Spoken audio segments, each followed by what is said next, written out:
जो आज का हमारा लेक्चर है वो है बेसिकली आपने ये सारा पीछे पढ़ा हुआ है। अब जो हमने टॉपिक स्टार्ट करना था वो हमने डिफरेंट फूड ग्रुप्स की जो है ना उनकी केमिकल कैरेक्टरिस्टिक्स, उनकी न्यूट्रिशन वैल्यू, ये सब हमने देखनी है। ठीक है, तो जो कार्बोहाइड्रेट्स है अगर हम इनसे स्टार्ट करें तो कार्बोहाइड्रेट जो है वो आप सब ऑलरेडी इनकी केमिस्ट्री जो है किसी हद तक जो है वो पढ़ के आ चुके हो। ठीक है, तो ये एक इजी आपका लेक्चर है आज का। तो आप लोगों ने इस पे कंसंट्रेशन करनी है और लास्ट में लेक्चर के सुनने के बाद आप लोगों ने एक 1 पेज समरी जो है वो पूरे लेक्चर में जो हमने पढ़ा है वो बना के तो मुझे सेंड करनी है। ये आपकी असाइनमेंट है। अच्छा, सबसे पहले अगर हम बात करें कार्बोहाइड्रेट, तो कार्बोहाइड्रेट होते क्या है? कार्बोहाइड्रेट जो है वो कंपाउंड्स हैं जिनमें हमारे पास 3 तरह के एटम या आप मॉलिक्यूल कह सकते हैं प्रेजेंट होते हैं, जिनमें हमारे पास कार्बन, हाइड्रोजन एंड ऑक्सीजन है। ठीक है, अगर हम कार्बोहाइड्रेट देखें तो उसको हम क्लासिफिकली या हिस्टोरिकली हम उसे कहते थे कि ये कार्बन के हाइड्रेट्स है, हाइड्रेट्स ऑफ कार्बन है, जिनका जेनेरिक फार्मूला जो है वो CnH2n है। ठीक है, इनमें हमारे पास सिंपल शुगर्स होती हैं और कम्प्लेक्स शुगर्स होती हैं। ठीक है, जिसमें आपने मोनोसेक्राइड, डाइसेक्राइड, ओलिगोसेक्राइड और पॉलीसेक्राइड पढ़ चुके हैं। अगर हम इनकी एग्जाम्पल की बात करें तो मोनोसेक्राइड में हमारे पास ग्लूकोज, फ्रुक्टोज, ग्लैक्टोज, ये सब चीजें आते हैं, माल्टोज। डाइसेक्राइड में हमारे पास आता है माल्टोज, लैक्टोज, सुक्रोज। ठीक है, ये हमारे पास डाइसेक्राइड है। इसके बाद जो पॉलीसेक्राइड है उनमें हमारे पास आती हैं starches, hemicellulose, cellulose, pectin, gums, depend के वो पॉलीसेक्राइड जो है वो कम हेट्रो है या होमो है। ठीक है, अब इनका जो मेन और इम्पोर्टेंट फंक्शन है कार्बोहाइड्रेट का वो है हमारे पास प्रोविजन ऑफ एनर्जी। इसके अलावा जो हमारे पास कम्प्लेक्स कार्बोहाइड्रेट्स हैं जिन्हें हम पॉलीसेक्राइड्स भी कहते हैं या जिन्हें हम हेट्रोजीनियस पॉलीसेक्राइड भी कहते हैं, उनका एक काम होता है कि वो फाइबर के तौर पे काम करते हैं हमारी बॉडी में। ठीक है, और इसके अलावा जो है डिफरेंट फंक्शनल प्रॉपर्टीज हैं जो प्रोवाइड करते हैं। जो कार्बोहाइड्रेट है वो उन्हें हम जो है फूड में डिफरेंट तरह यूज कर सकते हैं as a sweeteners, thickeners, stabilisers, gelling agent and fat replacers. ये हम आगे जब जाएंगे फर्दर, जब हम इंडिविजुअल पढ़ेंगे तो उसमें फिर आपको ये सब रोल जो है वो क्लियर कट होंगे। फिलहाल ये एक जनरल ओवरव्यू में आपको इंट्रोडक्शन दे रही हूँ कि कार्बोहाइड्रेट हम कहाँ कहाँ इंडस्ट्री में यूज कर सकते हैं।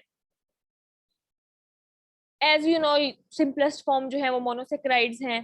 ठीक है, जिनमें 6 कार्बन होते हैं। डाइसेक्राइड है जिनमें 2 शुगर यूनिट होते हैं, ट्राइसेक्राइड में 3, ओलिगोसेक्राइड में सेवरल, एंड पॉलीसेक्राइड जो है वो लॉन्ग चेन पॉलीमर्स होते हैं जो आपस में लिंक करते हैं थ्रू लिंकेजेस या आप बॉन्ड्स कह सकते हैं। सबसे पहले अगर हम मोनोसेक्राइड्स की बात करें तो जो मोनोसेक्राइड हैं ये सिंपल कार्बोहाइड्रेट्स हैं जिनके अंदर जो है 3 to 8 कार्बन एटम होते हैं। इसके अलावा ये कॉमन है जिनमें हमारे पास 5 और 6 कार्बन एटम हैं, जैसे कि हमारे पास ग्लूकोज, फ्रुक्टोज, ग्लैक्टोज, मेनोज। ये जो है मोस्ट कॉमन फॉर्म है और ग्लूकोज जो है वो इन सब में ज्यादा कॉमन है। अब मोनोसेक्राइड की एग्जांपल की बात करें तो सबसे पहले हमारे पास ग्लूकोज आता है। ग्लूकोज में जो है वो एल्डोज शुगर प्रेजेंट होती है। एल्डोज शुगर को भी कहते हैं क्योंकि इसमें एल्डिहाइड ग्रुप प्रेजेंट होता है। क्योंकि आपको पता है कि जैसे आपने नोमेनक्लेचर पीछे कार्बोहाइड्रेट का फर्स्ट ईयर में पढ़ा है, उसमें जो एक कार्बोनाइल ग्रुप होता है वो कार्बोनाइल ग्रुप जो है वो या तो एल्डिहाइड अटैच होता है या उसके साथ कीटो ग्रुप अटैच होता है। अगर उसके साथ एल्डिहाइड ग्रुप अटैच होता है तो वो एल्डो शुगर है, अगर उसके साथ कीटो ग्रुप अटैच होता है तो वो कीटो शुगर है। ठीक है, और ये कन्वेंशनल है कि जो हम कार्बन नंबर की एटम का जो नंबर है वो हम उसी फंक्शनल ग्रुप से अटैच से स्टार्ट करते हैं। ठीक है, जिस पे एल्डिहाइड ग्रुप अटैच है वो है हमारे पास कार्बन नंबर 1। ठीक है, उसके बाद अगर हम बात करें कार्बोहाइड्रेट की तो ये डिफरेंट आइसोमर्स की फॉर्म में प्रेजेंट होते हैं जिसमें हमारे पास डी ग्लूकोज और एल ग्लूकोज है। अब अगर मैं आपको यहाँ पे ये कार्बोहाइड्रेट का स्ट्रक्चर दिखाऊं तो अगर ये हमारे पास है अल्फा डी ग्लूकोपायरानोस एंड ये है बीटा डी ग्लूकोपायरानोस। ये है उसकी चेन स्ट्रक्चर्स और ये है उसकी स्ट्रेट चेन स्ट्रक्चर। ठीक है, अब जब हमारे पास एसिमेट्रिक कार्बन है, एसिमेट्रिक कार्बन कौन सी होती है? जो फार्देस्ट कार्बन है और जिसके साथ जो है वो 4 डिफरेंट बॉन्ड्स अटैच हैं। ठीक है, अगर इस एसिमेट्रिक कार्बन के ऊपर जो कि फार्देस्ट है कार्बोनाइल ग्रुप से, OH अगर राइट साइड पे है तो वो हमारे पास डी शुगर होती है। अगर ये OH हमारे पास लेफ्ट साइड पे है तो इसे हम एल शुगर कहते हैं। ठीक है, अब जो ये है इसका जो है लिंक होता है, ये बहुत ज्यादा अटैक करती है इस कार्बोनाइल ग्रुप के ऊपर। जब ये कार्बोनाइल ग्रुप के साथ अटैच होती है तो जो कार्बन की वैलेंसी होती है वो 5 हो जाती है। उस वैलेंसी को कम करने के लिए जो हाइड्रोजन ऑक्सीजन के साथ डबल बॉन्ड है ये डिटैच होता है, ठीक है, और यहाँ पे हमारे पास बन जाता है CHOH, ठीक है, समझ आई। जो ये OH है ये जाके यहाँ अटैक करता है, ठीक है, और ये OH की अटैच करने से इसकी वैलेंसी 5 हो जाती है। उस वैलेंसी को बैलेंस करने के लिए जो ऑक्सीजन के साथ डबल बॉन्ड है ये एक बॉन्ड डिटैच होता है और हमारे पास बचता है CHOOH, ठीक है। अब ये जो H है वो जाके अटैच हो जाता है इस O के साथ, ठीक है, तो ये हमारे पास जो है वो बैलेंस हो जाता है, ठीक है। इस तरह ये जो है वो अपने आप कह सकते हैं क्या उसे कहेंगे साइक्लिक स्ट्रक्चर में कन्वर्ट होता है, ठीक है। अगर ये OH राइट साइड पे है तो ये इनको हम इनेंशियोमर्स भी कहते हैं, ठीक है। D और L शुगर जो है वो एक दूसरे के इनेंशियोमर होते हैं, लेकिन नेचुरली जो है वो D शुगर जो है वो प्रेजेंट होती है, ठीक है। अब हम रेफरेंस किसको लेते हैं, डी और एल ग्लिसरल्डिहाइड को। ग्लिसरल्डिहाइड में 3 कार्बन एटम होते हैं। अगर डी का स्ट्रक्चर, ग्लिसरल्डिहाइड का स्ट्रक्चर में हाइड्रोक्सिल ग्रुप जो है वो राइट साइड पे है तो वो डी ग्लिसरल्डिहाइड होगा। अगर एल साइड पे, लेफ्ट साइड पे, तो उसे हम एल ग्लिसरल्डिहाइड कहेंगे, जिसे हम रेफरेंस कार्बन एटम भी कहते हैं, ठीक है। और जो हाइड्रोक्सिल ग्रुप वहां अटैच होता है रेफरेंस कार्बन पे उसे हम रेफरेंस हाइड्रोक्सिल ग्रुप कहते हैं। ये आप सब पढ़ चुके हैं, ठीक है।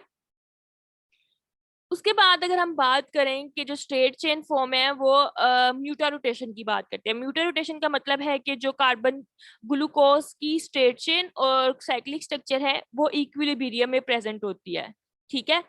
इक्विलिब्रियम का प्रेजेंट का मतलब ये है कि ये जो उसकी, अगर हम इन 3 चीजों की बात करें तो ये हमें म्यूटा रोटेशन शो कर रहे हैं, ठीक है, कि इसमें साइक्लिक स्ट्रक्चर भी प्रेजेंट है और इसमें स्ट्रेट चेन स्ट्रक्चर भी प्रेजेंट है। स्ट्रेट चेन स्ट्रक्चर जो है ना वो बहुत ही माइन्यूट 0.2 समथिंग अमाउंट में जो है वो परसेंटेज में प्रेजेंट होता है, ठीक है। ज्यादा परसेंटेज हमारे पास अल्फा डी ग्लूकोज की होती है जो कि मोर स्टेबल कंपाउंड है, ठीक है। इसके अलावा पायरानोज और फ्यूरानोज तो आपको पता है कि जो 6 मेंबर रिंग है उसे हम पायरानोज कहते हैं। उसमें 5 कार्बन 1 ऑक्सीजन होती है। जो फ्यूरानोज है वो 5 मेंबर रिंग है जिसमें 4 कार्बन और 1 ऑक्सीजन अटैच होता है। जैसे कि ये है पायरानोज स्ट्रक्चर्स, इनके अंदर 5 कार्बन एटम है और 1 ऑक्सीजन है। अब इनके रेफरेंस की बेस पे अब ये जो हमारे पास साइक्लिक स्ट्रक्चर है, अब आपको पता होना चाहिए एनोमर्स क्या होते हैं, ठीक है। एनोमर कार्बन पे अगर हाइड्रोक्सिल ग्रुप ऊपर वाली साइड पे अटैच है तो उसे हम कहते हैं कि वो बीटा फॉर्म है। अगर हाइड्रोक्सिल ग्रुप नीचे वाली साइड पे अटैच है तो उसे हम कहते हैं कि वो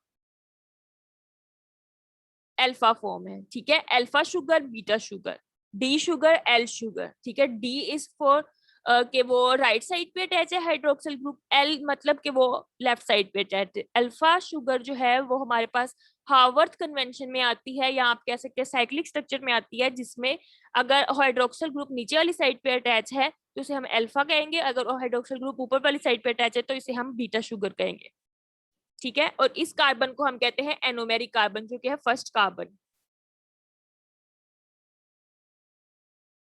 ऑल हेक्सेसिस जो है वो अल्फा एनोमर और एनोमेरिक हाइड्रोक्सिल ग्रुप जो है वो opposite face of the ring होता है, ठीक है। ऑपोजिट फेस ऑफ रिंग, ये अगर रिंग है तो हाइड्रोक्सिल ग्रुप जो है वो ऑपोजिट है। या आप सिंपल वर्ड में अगर कह देते हैं कि नीचे वाली साइड पे अटैच है तो गलत नहीं होगा, ठीक है। बिलो द कार्बन, ठीक है। अगर अपर साइड पे है तो वो बीटा है, या आप कह सकते हैं जो रिंग है उसकी साइड पे तो वो बीटा है, अगर रिंग के ऑपोजिट है तो वो अल्फा है।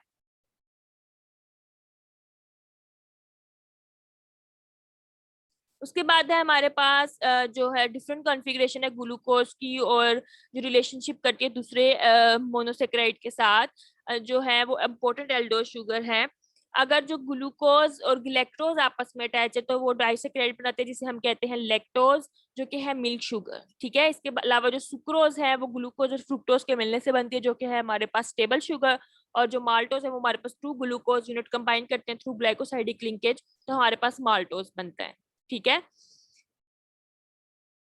इसके अलावा जो मैनोज है वो मैनिटोल बनाता है। मैनिटोल जो है वो अल्टरनेटिव स्वीटनर है जो कि हम यूज करते हैं ज्यादातर च्युइंगम में है, और ताकि उस उन फूड प्रोडक्ट्स में जिनमें हमें ज्यादा शुगर नहीं चाहिए, ठीक है। तो जैसे आपके पास फ्रेश अप है, वो उसमें मैनिटोल प्रेजेंट है, तो वो मैनिटोल क्या है, वो मेनोज ही है। मेनोज जो है वो कन्वर्ट होता है शुगर अल्कोहल में। ऑल नेचुरली अकरिंग मोनोसेक्राइड जो है वो डी सीरीज है, ये मैं आपको बता चुकी हूँ। इसके बाद जो फ्रुक्टोज है, ये भी 6 कार्बन शुगर है ग्लूकोज की तरह, लेकिन इसमें कीटो ग्रुप प्रेजेंट होता है, तो इसलिए ये कीटो शुगर है, एल्डो शुगर नहीं है, क्योंकि इसके कार्बोनाइल कार्बन पे कीटोन ग्रुप अटैच होता है। इसमें भी डी सीरीज एल सीरीज होती है, लेकिन जो मोस्ट कॉमन है वो डी फ्रुक्टोज है, ठीक है। जो कार्ब कीटोन ग्रुप है इन केस ऑफ फ्रुक्टोज वो सेकंड कार्बन पे अटैच होता है, और जो एनोमेरिक कार्बन है वो फिर हमारे पास फ्रुक्टोज में सेकंड कार्बन है। इस तरह फ्रुक्टोज में भी अल्फा और बीटा फ्यूरानोज फॉर्म्स होती हैं, 5 मेंबर्ड रिंग होती हैं, इनमें भी अल्फा और बीटा रेफरेंस होती है, सेकंड कार्बन पे हम रेफरेंस करते हैं। अगर फ्रुक्टोज के सेकंड कार्बन पे हाइड्रोक्सिल ग्रुप जो है वो ऊपर वाली साइड पे अटैच है तो उसे हम कहते हैं फ्रुक्टो बीटा फॉर्म, और अगर वो नीचे वाली साइड पे अटैच है तो उसे हम कहते हैं कि वो है अल्फा फॉर्म। ये आपको नजर आ रहा है, ये फ्रुक्टोज का फार्मूला है, ये कार्बन नंबर 2 है, इसमें हाइड्रोक्सिल ग्रुप नीचे अटैच है, ये अल्फा फॉर्म है, इसमें हाइड्रोक्सिल ग्रुप ऊपर अटैच है, ये है beta form. Next disaccharides. Disaccharide जो होते हैं इनमें 2 मोनोसेक्राइड ज्वाइन करते हैं और डाइसेक्राइड बनाते हैं थ्रू ग्लाइकोसाइडिक लिंकेज। बट इस ग्लाइकोसाइडिक लिंकेज और ग्लाइकोसाइडिक बॉन्ड, ये आपको पता होना चाहिए कि जब 2 मोनोसेक्राइड आपस में कंबाइन करते हैं वाटर एलिमिनेट होता है और उनके दरमियान जो बॉन्ड बनता है उसे हम कहते हैं ग्लाइकोसाइडिक लिंकेज, ठीक है। ये आपको नजर आ रहा है। डिफरेंट जो डाइसेक्राइड, ओलिगोसेक्राइड, पॉलीसेक्राइड है वो डिफरेंट लिंकेजेस शो करते हैं, वो 1,4 हो सकती है, 1,6 हो सकती है, 1,2 हो सकती है, ठीक है। जो मोस्ट इंपॉर्टेंट हमारे पास डाइसेक्राइड है उसमें हमारे पास सुक्रोज, लैक्टोज और माल्टोज आता है, ये मैं आपको बता चुकी हूँ पहले भी। जो सबसे ज्यादा स्वीटेस्ट है वो सुक्रोज है और जो लैक्टोज है जो कि मिल्क शुगर है वो ली स्वीट है, ठीक है, सबसे। Next is maltose and cellobiose. Maltose क्या होता है, माल्टोज जो है, ये माल्टोज और सेलुबायोज जो है ना वो सेम है, 2 ग्लूकोज यूनिट के मिलने से बनते हैं, लेकिन जो माल्टोज है उसमें अल्फा 1,4 लिंकेज होती है और जो सेलोबायोज है उसमें 1,4 बीटा लिंकेज होती है, ठीक है। जैसे आपको ये सेलोबायोज का स्ट्रक्चर नजर आ रहा है, ठीक है, इसमें 1,4 लिंकेज तो है लेकिन ये बीटा है, ठीक है। ये है माल्टोज, इसमें 1,4 ही लिंकेज है लेकिन वो अल्फा है, क्योंकि ये बिलो द प्लेन है, बिलो कार्बन है, ये अप द कार्बन है, प्लेन के ऊपर है, ठीक है, रिंग को फेस कर रही है, तो ये हमारे पास बीटा है, ठीक है। इन दोनों में ये डिफरेंस है। जो माल्टोज है वो स्टार्च का बिल्डिंग ब्लॉक है जो कि अल्फा 1,4 ग्लाइकोसिडिक लिंकेज से बनता है, ठीक है। अगर हम बहुत से अल्फा 1,4 ग्लाइकोसिडिक लिंकेज आपस में अटैच कर देंगे तो वो स्टार्च बनाएगा, ठीक है। जो सेलुलोबायोज है वो सेलुलोज बनाता है क्योंकि उसमें बीटा 1,4 ग्लाइकोसाइडिक लिंकेज है।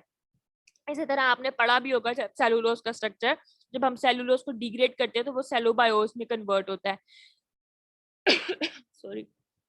जो बीटा फॉर्म है, हमारी बॉडी में एंजाइम प्रेजेंट नहीं है, डाइजेस्टिव एंजाइम में ये कैपेबिलिटी नहीं है कि वो बीटा 1,4 लिंकेज को ब्रेक डाउन कर सके, इसीलिए जो है वो हमारे ये जो सेलुलोज है वो डाइजेस्ट नहीं कर पाते और ये लार्ज इंटेस्टाइन में जाता है जहाँ पे बैक्टीरिया इसे फर्मेंट करते हैं और जो है वो डिफरेंट वैल्यूएबल प्रोडक्ट्स बनाते हैं जिसको हम डाइटरी फाइबर के तौर पे कहते हैं, ठीक है। Next sucrose. सुक्रोज जो है ये मोस्ट कॉमन डाइसेक्राइड है, इसे हम टेबल शुगर भी कहते हैं। इसमें अल्फा 1,2 ग्लाइकोसाइडिक लिंकेज होती है, अल्फा 1,2 ग्लाइकोसाइडिक लिंकेज होती है बिटवीन ग्लूकोज एंड फ्रुक्टोज। इसके बाद जो है वो ग्लूकोज जो है इसमें अल्फा कॉन्फ़िगरेशन है, फ्रुक्टोज की बीटा कॉन्फ़िगरेशन होती है। अल्फा फॉर्म है ग्लूकोज की, फ्रुक्टोज की बीटा फॉर्म है, ये आपस में कंबाइन करते हैं और अल्फा 1,2 ग्लाइकोसाइडिक लिंकेज बनाते हैं और हमारे पास सुक्रोज बनता है, ठीक है। डिफरेंट इंजाइम से, हीट से, एसिड से हम जो है वो इस सुक्रोज को डिग्रेड कर सकते हैं। जैसे कि हमारे पास सुक्रेज इंजाइम है जो कि हाइड्रोलाइज करता है सुक्रोज को, ठीक है, और वो कन्वर्ट होता है इनवर्ट शुगर में, ठीक है। जो इनवर्ट शुगर है इसको हम यूज करते हैं जैम, जेलीज, कैंडीज की फॉर्मेशन में, ठीक है, क्योंकि ये प्रिवेंट करता है अनवांटेड क्रिस्टलाइजेशन को, ठीक है। अगर हम एक्सेसिव सुक्रोज होगा तो क्रिस्टलाइजेशन जो है वो जल्दी होगी, ठीक है। तो जो सुक्रेज एंजाइम है या हीट से हम जो है वो उनको, जैसे आप भी कभी आपने कैरमलाइजेशन की हो, ठीक है, कैरमल बनाया हो, तो उसमें आप शुगर और थोड़ा सा वाटर ऐड करते हो, ठीक है, तो उसको हीट करते हो, पहले वो जो शुगर है वो डाइल्यूट हो जाती है, बिल्कुल मेल्ट हो जाती है, और आहिस्ता आहिस्ता वो कैरामलाइज होना शुरू होती है। अगर वो इनवर्ट शुगर में कन्वर्ट होती है, दैट्स वाई वो कैरामलाइज होती है। अगर वो इनवर्ट शुगर में कन्वर्ट नहीं होगी तो क्रिस्टल्स बन जाएंगे। जो सुक्रोज है, वो जो चीनी आप ऐड करते हो, शुगर जिसे हम कहते हैं टेबल शुगर, वो ऐसा क्रिस्टल की फॉर्म में प्रेजेंट रहेगी, वो कैरामलाइज नहीं होगी। तो जो इनवर्ट शुगर है वो स्पेसिफिकली कैरामलाइजेशन में यूज होती है, क्योंकि वो सुक्रेज एंजाइम जो है, या हीट है, या आप एसिड ऐड करो, कुछ भी ऐड करो, तो वो उसको कन्वर्ट करता है इनवर्ट शुगर में। अच्छा, प्रॉपर्टीज ऑफ शुगर, सबसे पहले स्वीटनेस। जो भी हम शुगर यूज कर रहे हैं वो हमें स्वीटनेस देती है, बेशक वो ग्लूकोज है, फ्रुक्टोज है, ठीक है। जो फ्रुक्टोज है वो मोस्ट स्वीटेस्ट शुगर है, ठीक है। मिल्क शुगर जो है वो लीस्ट स्वीटेस्ट शुगर है। अब इस फ्रुक्टोज की वजह से ही आप कह सकते हैं कि जो सुक्रोज है वो हमारे पास स्वीटेस्ट ऑफ वाला है, ठीक है। इसके लिए हम इसको कैंडीज में और डिफरेंट प्रोडक्ट्स में यूज करते हैं ताकि हम स्वीटनेस ले सकें। इसके अलावा सोल्यूशन की और सिरप्स की फॉर्मेशन में, आपने मेपल सिरप सुना होगा, कॉर्न सिरप सुना होगा, वो सारे किससे बनते हैं? वो इसी तरह शुगर से बनते हैं। अगर आप वाटर में डिसोल्व कर रहे हो तो वो सिरप बनेगा, और अगर उस सिरप में से आप वाटर एवेपोरेट करते हो तो वो क्रिस्टल्स बनते हैं, और आफ्टर उसके जो है वो सिरप बनाए जाते हैं। अब वो कंसिस्टेंसी डिपेंड करती है, ठीक है, कि आपने सिरप की जो कंसिस्टेंसी है वो क्या रखनी है, ठीक है। उसके बेस पे डिफरेंट प्रोडक्ट बनते हैं। कैरामलाइज फॉर्म में रखना है, या आपने उसकी थोड़ी सी वो जो अगर आप इलास्टिक नेचर देखते हो, आप उसे खींचते हो तो वो जो है वो खींचता है एक रबड़ की तरह, ठीक है, तो वो एक लेयर सी बनती है, ठीक है। जब आप शुगर को वाटर में प्लेस करते हो, होता क्या है कि जब वाटर जो है वो हाइड्रोजन बॉन्डिंग कर लेते हैं शुगर मॉलिक्यूल्स के साथ, ठीक है। फिर आप उसे हाइड्रेट करते हो, रिमूव करते हो, शुगर जो है वो क्रिस्टल्स बनाता है। अगर हम टेम्परेचर इंक्रीज करते हैं किसी भी चीज का तो उसकी सोलिबिलिटी इंक्रीज करती है, ठीक है। जैसे जैसे आपने कभी शुगर डिसोल्व करके देखी, अगर आप वाटर में शुगर डिसोल्व कर रहे हो और अगर आप उसे हीट कर रहे हो, तो कैपेसिटी होती है कि आप उसमें और शुगर ऐड करके उसे और हीट करके और शुगर ऐड कर सकते हो, ठीक है। हॉट सोल्यूशन में मोर कैपेबिलिटी होती है देन कोल्ड वन, कि वो सोल्यूट को अपने अंदर इनकॉर्पोरेट कर सके। अगर हम हॉट सैचुरेटेड को कूल करेंगे विदाउट डिस्टर्बेंस, उसको हिलाए बगैर, स्टर नहीं करना, तो वो सुपर सैचुरेटेड सोल्यूशन बन जाएगा, ठीक है। जो सुपर सैचुरेटेड सोल्यूशन है उसको हम ज्यादा सोल्यूट होता है कंपेयर टू कोल्ड वन, ठीक है। अगर आप उसे डिस्टर्ब करोगे, साथ साथ स्टर करोगे, तो वो है वो क्रिस्टल बनाना शुरू कर देगा, कैरेमलाइज होना शुरू कर देगा। इसी प्रोसेस को जो है हम यूज करते हैं कैंडी के फॉर्मेशन में, इसी तरह कैंडीज बनती हैं। इसके अलावा बॉडी एंड माउथ फील जो है वो हम देते हैं डिफरेंट फूड्स को। आपकी जो पैलेट पे एक टेक्सचर सा आता है, ठीक है, वो तो ज्यादातर फैट से आता है, ठीक है। जितना भी आप ऑयल और घी डालते हो तो आपकी जो, अगर आप किसी भी चीज को खाते हो तो वो माउथ फील आता है आपको, ठीक है। पर समटाइम्स कुछ चीजें ऐसी होती है जिसमें हम फैट की जगह शुगर को रिप्लेस करते हैं, वट एवर द रीजन, कि आपने इकोनॉमिकली उसको स्टेबल करना है, या आपको अपनी जो कट डाउन करनी है कैलोरीज, ठीक है। तो उसमें आप क्या करते हो, आप डिफरेंट स्वीटनर्स यूज करते हो, जिसमें हमारे पास एस्पार्टेम और सैकरिन है, ठीक है। ये शुगर स्वीटनर्स होते हैं, ये अल्टरनेटिव स्पेसिफिकली जब हम डायबिटिक पेशेंट है उनमें ये यूज करते हैं, ठीक है। तो ये स्पेसिफिक माउथ फील देते हैं बॉडी टंग पे, ठीक है। इसके अलावा डिफरेंट स्टार्चेस और गम यूज किए जाते हैं ताकि हम फूड प्रोडक्ट को डिजायर्ड कंसिस्टेंसी का बना सके विदाउट एडिंग शुगर, वो ही डायबिटिक पेशेंट्स में। नेक्स्ट फर्मेंटेशन आपने पढ़ी है। फर्मेंटेशन हम डिफरेंट बेकिंग जो करते हैं लोग, उनको पता होगा कि फर्मेंटेशन का प्रोसेस कैसा होता है। शुगर जो है वो रेडिली एब्जॉर्ब होती है और मेटाबोलाइज होती है ह्यूमन बॉडी में और एनर्जी सप्लाई करती है, ठीक है। इसके अलावा डिफरेंट माइक्रो ऑर्गेनिज्म है जो उसे मेटाबोलाइज करते हैं। सपोज अगर किसी ने ब्रेड बनाती है तो हम शुगर को फर्मेंट कराते हैं बाय यीस्ट, ठीक है। जो यीस्ट है वो शुगर को ईट करती है और कार्बन डाइऑक्साइड प्रोड्यूस करती है, जिसको हम लेवनिंग एजेंट भी कहते हैं। जो आपको डो जो है वो इतनी फूली हुई नजर आती है, वो यीस्ट के ऐड करने से वो शुगर को कन्वर्ट कर देती है कार्बन डाइऑक्साइड में। कार्बन डाइऑक्साइड की वजह से जो है वो डो जो है वो इतनी फूल जाती है और जो ब्रेड है वो सॉफ्ट आती है। इसके अलावा एज अ प्रिजर्वेटिव यूज होते हैं। प्रिजर्वेटिव कैसे यूज होते हैं कि जो शुगर सोल्यूशंस है ना वो अब्सॉर्ब कर लेते हैं वाटर को, और वाटर जो है वो इतना प्रेजेंट नहीं होता कि जो बैक्टीरिया हैं वो उसे एज अ फीड यूज कर सके, तो बैक्टीरियल ग्रोथ जो है वो स्लो हो जाती है, ठीक है। इसलिए शुगर जो है वो प्रिजर्वेटिव के तौर पे यूज होता है। जैसे आपने जैम जेलीज में देखा है वाटर कंटेंट कम होता है और वो देर से खराब होते हैं। क्यों? क्योंकि उनमें वाटर की जो क्वांटिटी है वो कम होती है, उनमें शुगर ज्यादा होती है। As a reducing agent, reducing sugars या रिड्यूसिंग एजेंट क्या होते हैं? जो कि अगर रिड्यूसिंग शुगर बेसिकली वो होती है जिनका कोई भी फ्री एंड प्रेजेंट होता है। अगर तो उनका फ्री एंड प्रेजेंट नहीं है, जैसे भी, हाँ मैं आपको ऊपर दिखाऊं, जैसे ये सुक्रोज है। अब सुक्रोज के फ्री एंड अवेलेबल नहीं है कि वो किसी और के साथ जो है वो बॉन्ड बना सके। इसका हाइड्रोक्सिल ग्रुप अवेलेबल नहीं है कार्बन पे, ठीक है, दोनों कार्बन पे। तो क्या है, ये है हमारे पास non reducing sugar. Non reducing sugar है क्योंकि ये रिड्यूस नहीं कर सकती, फर्दर बॉन्ड नहीं बना सकती। अगर तो उसका एल्डिहाइड ग्रुप फ्री है फॉर अटैचमेंट या for further reaction to some other molecules, तो उसे हम कहेंगे वो रिड्यूसिंग शुगर है। ठीक है, जैसे हमारे पास माल्टोज है, लैक्टोज है, ये रिड्यूसिंग शुगर है, लेकिन सुक्रोज जो है वो रिड्यूसिंग शुगर नहीं है।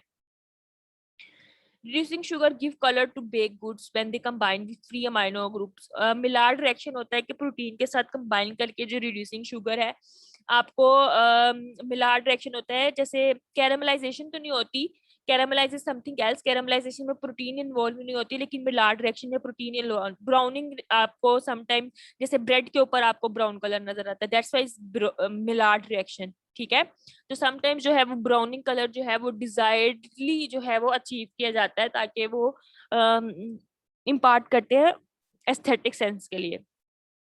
कैरामलाइजेशन में सिंपली आप हीट करते शुगर को, वो ब्राउन कलर देती है।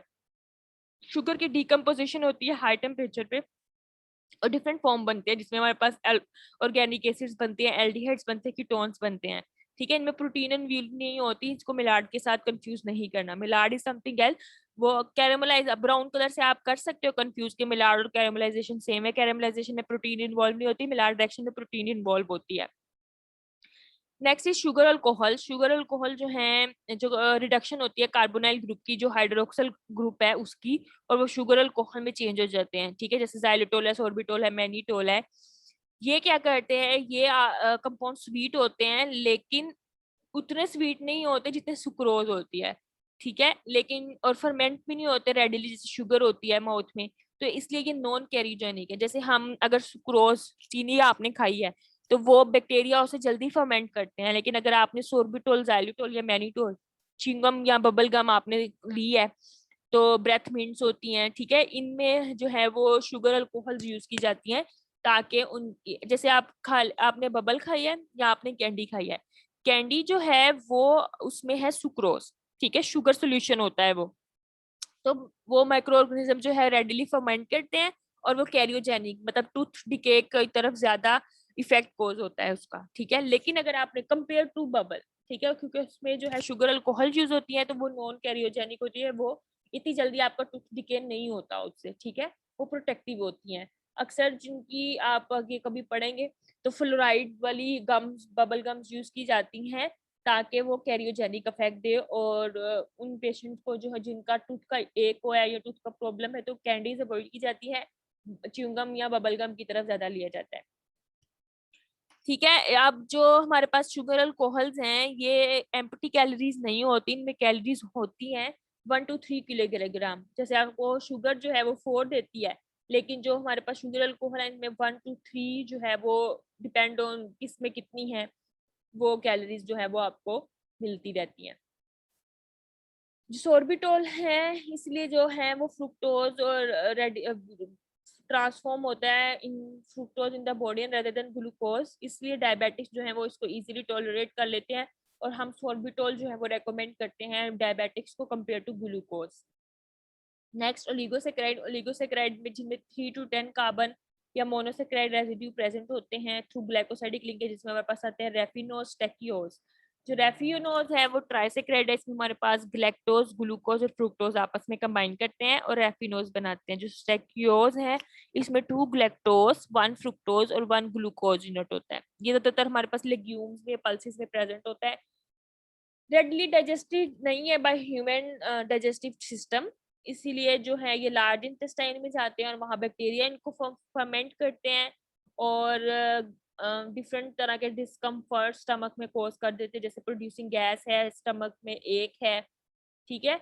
जैसे कि लेग्यूम्स खाने से अक्सर लोग कहते हैं कि हमारे पेट में जो है वो गैस प्रोड्यूस हो गया है, तो वो इसीलिए होते हैं क्योंकि हमारे डाइजेस्टिव ट्रैक्ट में जो एंजाइम है वो इतने कैपेबल नहीं है कि वो इसको डाइजेस्ट कर सके, तो वो लार्ज इंटेस्टाइन में चले जाते हैं जहाँ पे बैक्टीरिया इनको मेटाबोलाइज करते हैं। नेक्स्ट इज पॉलीसेकेराइड, जो मोस्ट इंपॉर्टेंट पॉलीसेकेराइड है, उसमें हमारे पास स्टार्चेस आती हैं, पेक्टिन आता है, गम्स आते हैं, ठीक है। जो हमारे पास डिफरेंट पॉलीमर्स आपस में अटैच होते हैं और ग्लाइकोसाइडिक लिंकेज के थ्रू और पॉलीसेकेराइड बनते हैं। जो हमारे पास डेक्सट्रीन और डेक्सट्रेंस हैं, जो डेक्सट्रिन्स हैं ये इंटरमीडिएट चेन होती है ग्लूकोज की स्टार्च के, ठीक है। स्टार्च की जब हाइड्रोलाइजेशन होती है या ब्रेकडाउन होती है तो वो कन्वर्ट होता है पहले डेक्सट्रिन और डेक्सट्रेंस में, फिर कहीं जाके वो लास्ट में ग्लूकोज में कन्वर्ट होता है, ठीक है।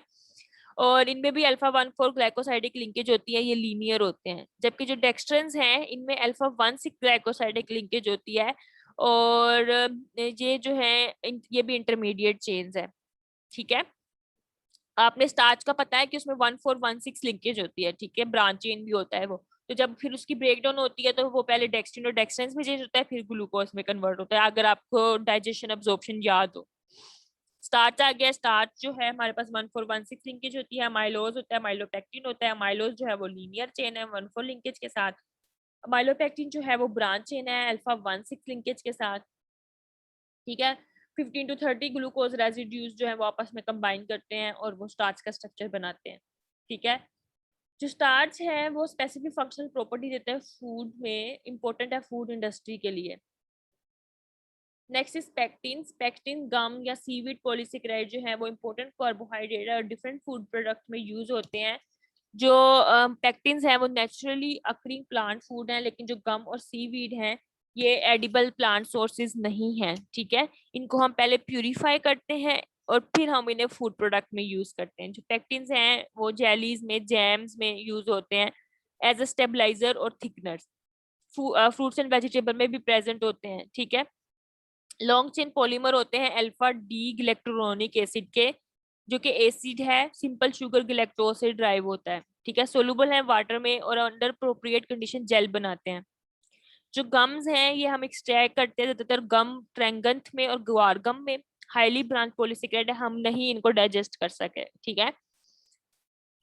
वाटर को ट्रैप कर लेते हैं अपने सोल्यूशन और ब्रांचेस में और जेल नहीं बनाते। जो गम्स हैं वो जेल नहीं बनाती, क्यों? क्योंकि इनमें हाई लेवल ऑफ ब्रांचिंग होती है। ये थिकनर स्टेबलाइजर के तौर पे यूज होते हैं एज अ, इनको हम फैट रिप्लेसर के तौर पे भी यूज करते हैं कन्वीनियंस फूड में, ठीक है। ताकि हम जो है कैलोरीज काउंट जिन्होंने यूज करनी होती है, जिन्होंने रिड्यूस्ड कैलोरी फूड बनाना होता है, वो लोग फैट को रिप्लेस करते हैं फिर इनके साथ, क्योंकि ये फिर माउथ फील वैसे ही देते हैं जैसे हमारे पास फैट्स देते हैं।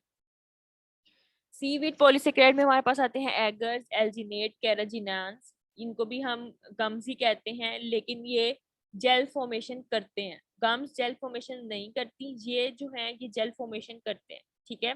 जेलिंग एजेंट में, थिकनर में, स्टेबलाइजर में यूज होते हैं। Next is cellulose and hemicellulose. ये प्लांट टिश्यू को सपोर्ट प्रोवाइड करते हैं, डाइजेस्ट नहीं होते, हमारी बॉडी में एनर्जी सप्लाई नहीं करते, डाइटरी फाइबर के तौर पे काम करते हैं, जिसमें हम मोस्टली जो है वो जो हमारे पास नॉन कम्युनिकेबल डिजीजेस हैं उनको ट्रीट करने के लिए यूज करते हैं, जैसे कि हमारे पास हार्ट डिजीजेस हैं, डायबिटीज है, उनमें, ठीक है। ये आज का आपका लेक्चर है, इसको आपने अच्छे से पढ़ना है। आपने मुझे एक 1 पेज समरी बना के देनी है सबने। ये आपकी असाइनमेंट है, बिफोर टाइमिंग आपकी असाइनमेंट की है। आप मुझे फ्राइडे तक इसकी समरी जो है वो लिख के भेजें, ठीक है। अच्छा, आप ये जो ग्लोसरी में डेफिनेशंस हैं ये मैंने सारी आपको ऊपर बताई हैं, लेकिन आप इसमें से अच्छे से डेफिनेशन भी एक दफा पढ़ लीजिएगा, ठीक है।